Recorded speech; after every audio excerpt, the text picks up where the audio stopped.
Good morning. আজি ৰ'দজাক ওলালে, অকণমান উঠোতেও দেৰি হ'ল। ঠাণ্ডাটো এইবাৰ কমাৰ নামেই লোৱা নাই। অৱশ্যে দেৰিকৈও আহিছে ঠাণ্ডা। অকণমান গৰম পানী উঠাই দিছোঁ, এফালে অলপ চাহ বনাওঁ, গাখীৰখিনিও গৰম কৰি লওঁ লগতে। ঠাণ্ডাও বহুত। একাপ ৰাতিপুৱা উঠি আদা দিয়া চাহ একাপ মানে সদায় খোৱা হয়। তো প্ৰথমতে গৰম পানী খাওঁ। বাচনবিলাক ৰাতি ধুই থ'লোঁ, কেৰাহী দুটা ধুবলৈ থাকি গ'ল। টেপৰ পানী যিহে ঠাণ্ডা, একদম চুবলৈ উপায় নাই। তো গৰম পানী অকণমান খাওঁ ফাৰ্ষ্ট টাইম। এইফালে চাহখিনিও ৰেডি হ'ল, ল'ৰা উঠিল, ল'ৰাই চকোজ আৰু গাখীৰ খালে। আৰু মই একাপ আদা দিয়া লাল চাহ লগত দুখন ব্ৰিটেনিয়া বিস্কুট খালোঁ। তো বিস্কুট আৰু এইটোৱে খাম এতিয়া মৰ্ণিঙৰ সময়খিনিত। আজি মই এঠাইলৈ যাম, সেইটো হৈছে আয়ান বাবা আৰু মই। আজি মানে 2024 বৰ্ষটোত, এই বছৰটোত আমি এতিয়ালৈকে মন্দিৰলৈ এবাৰো যোৱা নাই। তো ঘৰৰ কামখিনি ফটাফট ফিনিছ কৰোঁ, তাৰপিছত যাম ওচৰতে থকা শনি মন্দিৰটোলৈকে। ঘৰৰ কামখিনিতো কৰিবই লাগিব আৰু এইখিনি সৰা মচাখিনি হ'লে হৈ গ'ল। এইফালে অকণমান কাপোৰ ধুবলৈ আছে, এইখিনি মেচিনত দি দিম। এই বছৰটো হেনো শনিৰ বছৰ নিউমৰলিজিমতে। তো ভাবিলোঁ এবাৰ তেওঁৰ ওচৰলৈ যাওঁ, তেওঁ যদি খোজ থাকে চব খোজ থাকিব।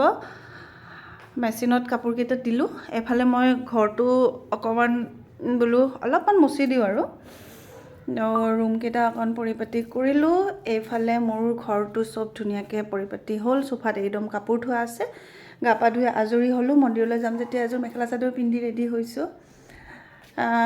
আকৌ ঘৰৰ চাকি জ্বলোৱাই নাই, তো ভাবিছোঁ ঘৰৰ চাকি গুচি জ্বলাই ওলাই যাওঁ।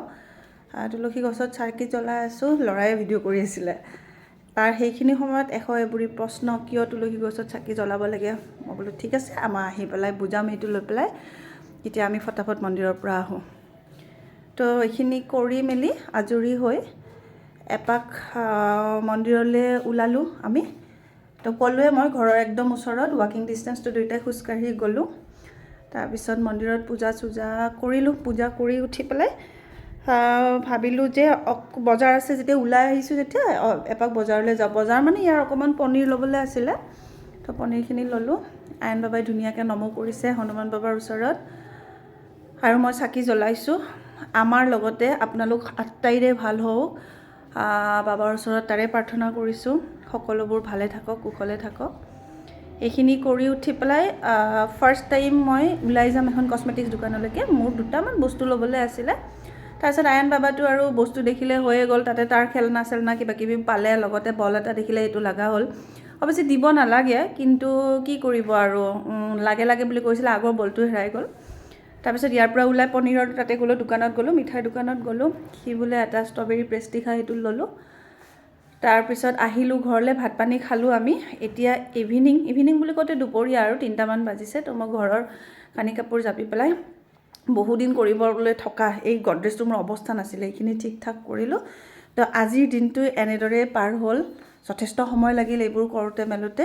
এতিয়া সন্ধিয়াই লাগিল, তো মই সন্ধিয়া একাপ চাহ খালোঁ। নেক্সট ব্লগত আপোনালোকক লগ পাম, তেতিয়ালৈকে bye bye, thank you, love you all.